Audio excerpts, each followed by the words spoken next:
Hello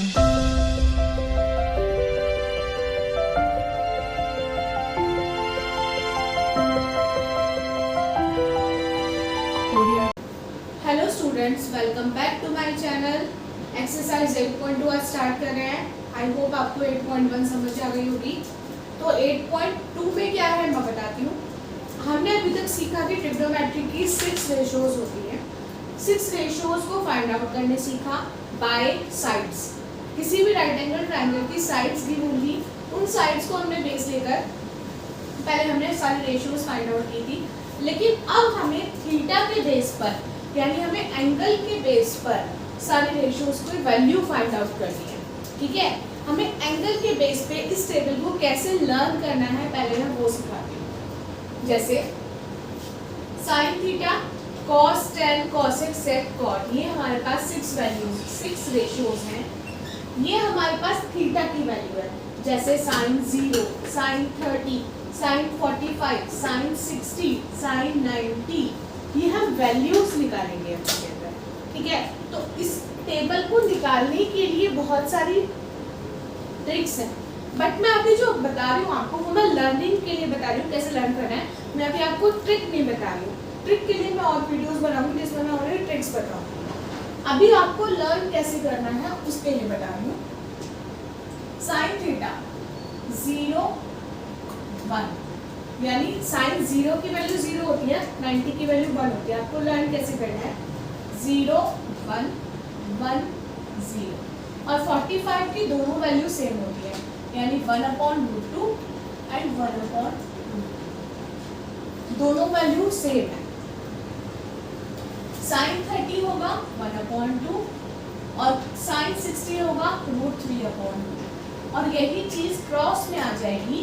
cos 30 बन जाएगा √3/2 और cos 60 बन जाएगा 1/2, यानी ये इधर आ जाएगा, ये इधर आ जाएगा। समझ आया? मैं दोबारा बता दूं मैंने कैसे बनाया। पहले लिया 0 और 1, फिर यही चीज उल्टी हो गई, यहाँ पर 1 यहाँ 0, ये दोनों सेम। उसके बाद 1/2 √3/2, यही चीज क्रॉस में आ गई, यहाँ पर हो गया √3/2 और यहाँ पर हो गया 1/2। ऐसे मैंने बनाया साइन और कॉस की वैल्यू। अब हमें टेन थीटा बनाना है। टेन थीटा हमें लर्न करना पड़ेगा। पहले है 0, ये है नॉट डिफाइंड या इंफिनिटी, बीच वाला 45 होता है 1, 1030 की वैल्यू होती है 1/√3 एंड 1060 की वैल्यू होती है √3। ठीक है, हमने बेसिकली ये 3 रेशियोज जो है ना ये लर्न कर लिया।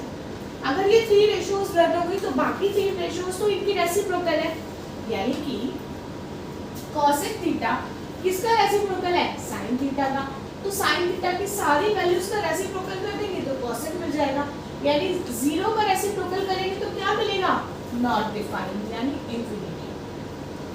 0 का रेसिप्रोकल करते हैं तो नॉट डिफाइन आता है। इसी तरह से 1/2 का रेसिप्रोकल करेंगे 2 आएगा, इसका रेसिप्रोकल करेंगे √2 आएगा, इसका करेंगे 2/√3 आएगा। 1 का रेसिप्रोकल तो 1 ही होता है। ठीक है ना। सेक किसका उल्टा होता है, कॉस का, यानी अब कॉस की सभी वैल्यूज का रेसिप्रोकल करना है। अब इसका रेसिप्रोकल करते जाते हैं, 1 का तो 1 ही आएगा, इसका रेसिप्रोकल 2/√3, यहाँ आ जाएगा √2, यहाँ आ जाएगा 2 और 0 का रेसिप्रोकल नॉट डिफाइंड। अब आगे में 10 का रेसिप्रोकल कॉट है, उसका रेसिप्रोकल 0 का नॉट डिफाइंड, 1/√3 का √3, ये 1, ये 1/√3 और नॉट डिफाइंड है तो 0। अब आप बोलोगे 0 का नॉट डिफाइंड कैसे आएगा, क्योंकि 1/0 जब हम रेसिप्रोकल कर रहे हैं 0 का रेसिप्रोकल मतलब 0/1 है। जब मैं इसका रेसिप्रोकल करूंगी तो क्या आएगा, 1/0। और जब भी डिनोमिनेटर में 0 है दैट मीन्स वो नॉट डिफाइंड कहलाता है। Not defined is called infinity also in this. समझ में आया? अब ये टेबल पहले बनाओ, समझो, then after we will start questions. Number 1 का फर्स्ट पार्ट में हमें दिया है sin 60 cos 30 plus sin 30 cos 60। हमें इसमें वैल्यूज पुट करनी है, देन सॉल्व इट। साइन 60, देखो यहाँ पे मैंने टेबल बनाई है। साइन 60 यानी बना √3/2 मल्टीप्लाई cos 30 √3/2। आपको लर्न होना चाहिए, टेबल से नहीं देखना है। Sine 30 that is 1/2 and cos 60 1/2। √3 into √3 single थी, इजी है ये हो गया 1/4, 4 हो गया एलसीएम। 3 + 1 दैट इज 4/4, कट जाएगा 1 आएगा, हो गया। इसी तरह से देखो सेकंड पार्ट भी करना है, वैल्यूज पुट करनी है। 2 10 स्क्वायर 45 यानी 1045 होता है 1। cos स्क्वायर 30 यानी आपको cos 30 की वैल्यू लिखनी है √3/2 और उसका करना है स्क्वायर। कुछ बच्चे क्या करते हैं 30 का स्क्वायर कर देते हैं, 30 का स्क्वायर नहीं करना, cos 30 की वैल्यू पुट करके then after you have to do square. Minus sine 60 √3/2 square. 2 1 square तो 1 ही होता है, ये बन गया 3/4 माइनस 3/4। ये कैंसिल हो गया क्योंकि दोनों पॉजिटिव नेगेटिव थे, तो आंसर क्या आया हमारे पास, है ना इजी। दोनों पार्ट्स इजी है ये वाले। Now third part is cos 45/sec 30 plus cos sec 30। Put the value of cos 45 first of all, that is 1/√2 sec 30। sec is the reciprocal of cos, तो मैंने cos 30 देख लेती हूँ, उसका रेसिप्रोकल कर लेंगे 2/√3। रेसिप्रोकल किया हमने, आया 2/√3। इसी तरह से cosec 30, cosec 30 साइन का है तो यानी कि 1/2 है, तो हो जाएगा ओनली 2, ऐसा है, ठीक है। अजीब सी वैल्यू आई है। अब क्या करना है, डिनोमिनेटर का रेसिप्रोकल करना है, यानी न्यूमिनेटर को एज इट इज रखना है, 1/√2 लिखा है एज इट इज लेना है। हमें डिनोमिनेटर का लेना है एलसीएम, √3 लिया हमने, और फिर इसको करना है क्रॉस मल्टीप्लाई। 2 को जब हमने 1 से मल्टीप्लाई किया तो आया 2, और जब हमने इसको इससे किया तो आया 2√3, करेक्ट। ये हुआ 2√3, ये हुआ 2। अब इसके बाद 1/2। अब क्या करना है, ये देखो, ये तो एज इट इज लिखे, जब भी इस तरह से 4/, होते हैं तो पहले 2/, को सेम रखते हैं, और जो नीचे वाले डिनोमिनेटर के 2/, होते हैं इनका रेसिप्रोकल करना है, यानी कि ये चीज और ये इन दोनों का रेसिप्रोकल करना है। √3 को ऊपर लेकर जाना है और 2 + 2√3 को नीचे लेना है। समझ में आया मैंने क्या बताया, ये एज इट इज रखना है। जब भी 4/, होंगे पहले 2/, को एज इट इज रखना है, नीचे वाले 2/, को रेसिप्रोकल में लेकर जाना है। अब √3 को 1 से किया तो √3 आ गया, और जब √2 को इन दोनों से मल्टीप्लाई किया तो 2√2 आया प्लस 2√6 आया। ये बात यहाँ ध्यान रखना, 2 को जब √2 से मल्टीप्लाई करोगे तो 4 नहीं आएगा, 2√2 आएगा, और इसको जब इससे मल्टीप्लाई करेंगे तो रूट मल्टीप्लाई हो जाएंगे, 2√6 आ जाएगा, करेक्ट। अब हमारे पास ये बन गया है, और हमने 9th में सीखा था कि डिनोमिनेटर में कभी भी रूट नहीं आना चाहिए, you have to do rationalise, then you have to do rationalise. उसके लिए मैं 2 को पहले कॉमन लेके इस तरह से बनाई हूँ। अब मैं करूँगी इसका रैशनलाइजेशन, थोड़ा सा लेंथी है, ये है थोड़ा डिफिकल्ट, इसको 1-2 बार सुनना, अगर नहीं समझ में आए तो दोबारा रिपीट वीडियो देखना तो समझ आ जाएगा। √3/2 √2 + √x, ये क्वेश्चन था, ये था ये। अब हमें करना है इसका रैशनलाइज, तो जब भी डिनोमिनेटर में होता है तो उसको रैशनलाइज करने के लिए साइन चेंज कर देते हैं। √2 + √6 था, मैंने कर दिया √2 - √6, और यहाँ पर पे आ गया √2 - √6।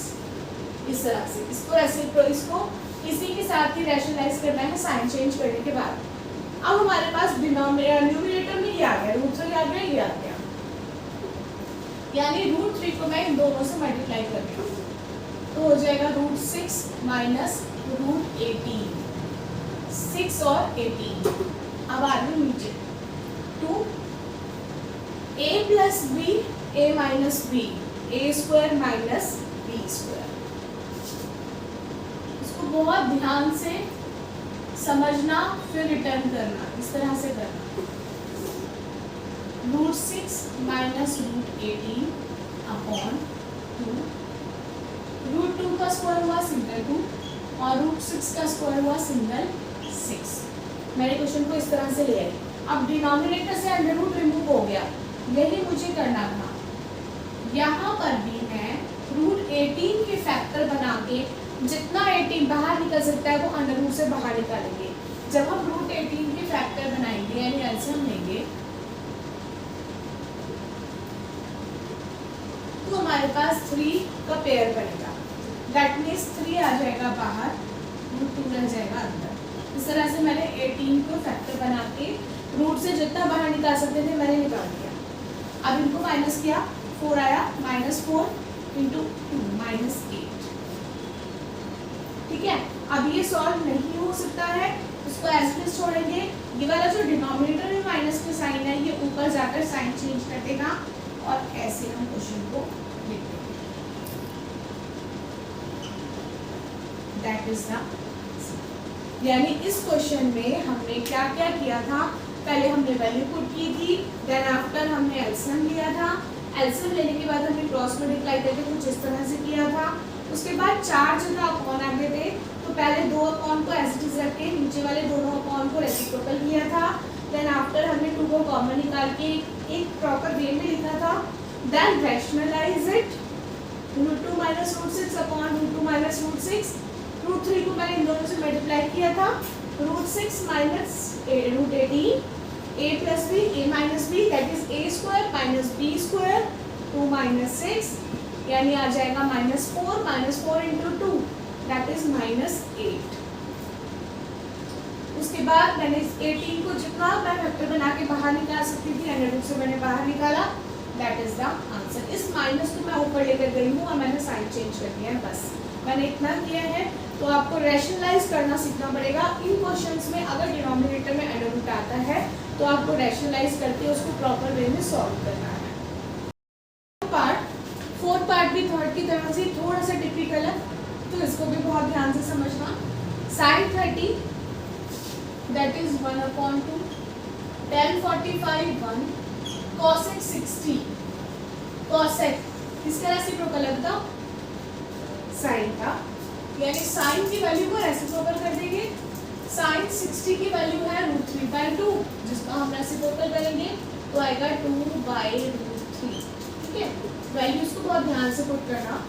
sec 30, sec is the reciprocal of cos, तो cos 30 था ये, तो sec 30 हुआ 2/√3, cos 60 1/2 प्लस cot 45 होता है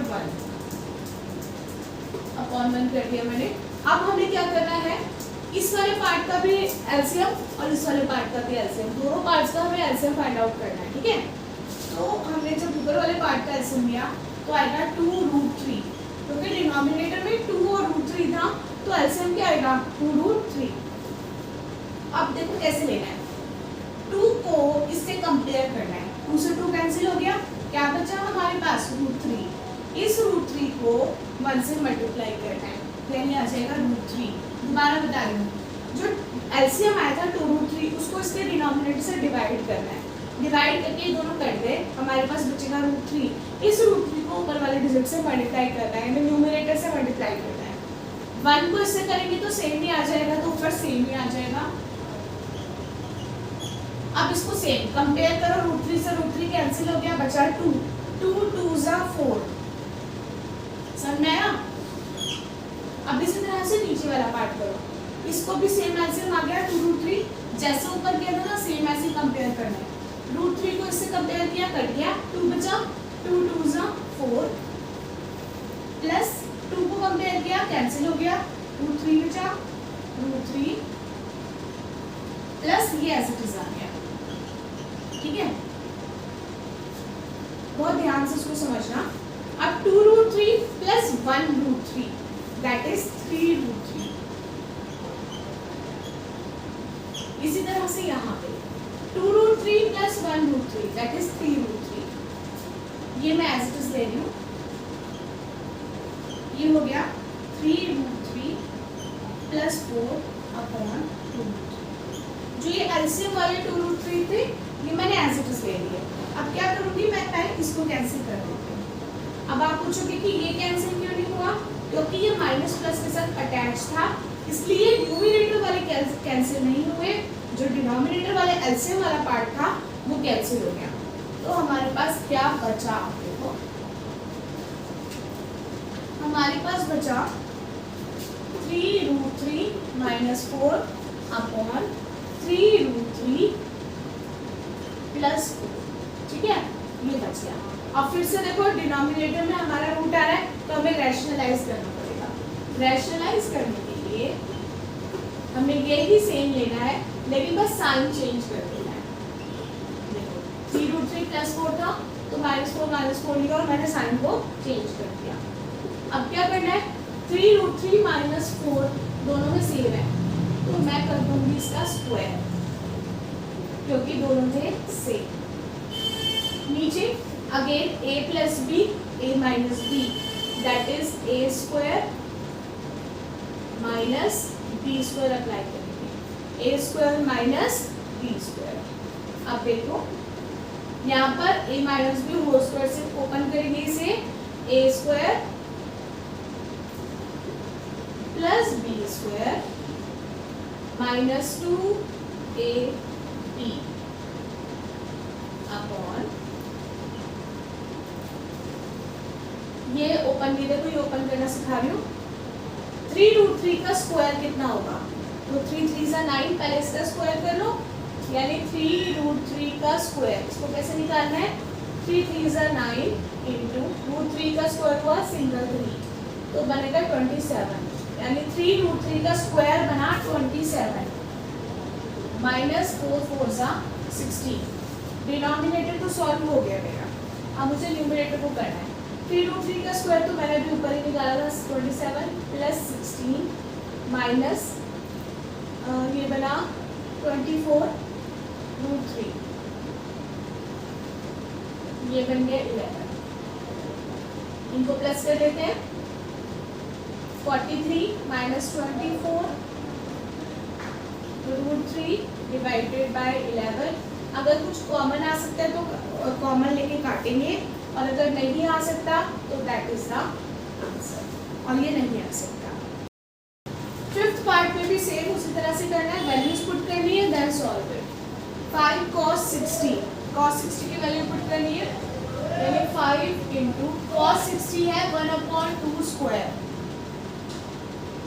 4 sec 30, sec is the reciprocal of cos, तो cos 30 है 3/2। जब हम इसका रेसिप्रोकल करेंगे तो होगा 2/√3 और उसका करेंगे स्क्वायर, क्योंकि यहाँ पे स्क्वायर बोला है उसे, माइनस 1045 होता है 1 साइन स्क्वायर 30 यानी हुआ 1/2 स्क्वायर, और cos स्क्वायर 30 होता है 3/2 स्क्वायर। अब सॉल्व कर लेते हैं, ये बनेगा 5/4 प्लस 4 इंटू 4/3 माइनस 1 अपॉन ये बना 1/4 प्लस 3/4, 5/4 प्लस 16/3 माइनस 1 अपॉन नीचे आ गया 4 LCM 1 plus 3, 1 plus 3 that is 4/4 ही आना है, बट नेक्स्ट स्टेप में करेंगे। अभी देखो क्या करना है इसके बाद वाले स्टेप में ऊपर डिनोमिनेटर का एलसीएम लेना है हमें। 4 3 12 एलसीएम आएगा, 4 के टेबल में 12 किस पर आता है, 3 पर, 3 5 15 प्लस 3 के टेबल में 12 आता है 4 पे, 16 4 64 माइनस 12 एज इट इज आएगा अपॉन, और ये बन गया 4/4 कैंसिल हो जाएगा, तो ये तो बना गया, कट गया, इसको कुछ नहीं करना। अब इसको नॉर्मली सॉल्व करके लिख लेना है, 79 minus 12 upon 12, 67 upon 12, that is the answer. So मैं एक क्विक रिव्यू देख लो। सबसे पहले मैंने क्या किया, वैल्यूज पुट की थी, देन उसके बाद मैंने 4 और 3 का एलसीएम लिया, 12 आया। उसके बाद 4 के टेबल में 12 किस पर आता है, 3 पर, 3 5 जा 15, 3 के टेबल में 12 आता है 4 पर, 16 4 जा 64, डायरेक्ट किया मैंने, -12 एज इट इज आ गया। नीचे भी 4 एलसीएम आया था तो 1 + 3 सेम आ जाता है, 1 + 3 तो हो गया 4/4 जो कि कट हो गया, बस हमारा ये बचा था, उसको मैंने सॉल्व किया तो आंसर आ गया, कंप्लीटेड।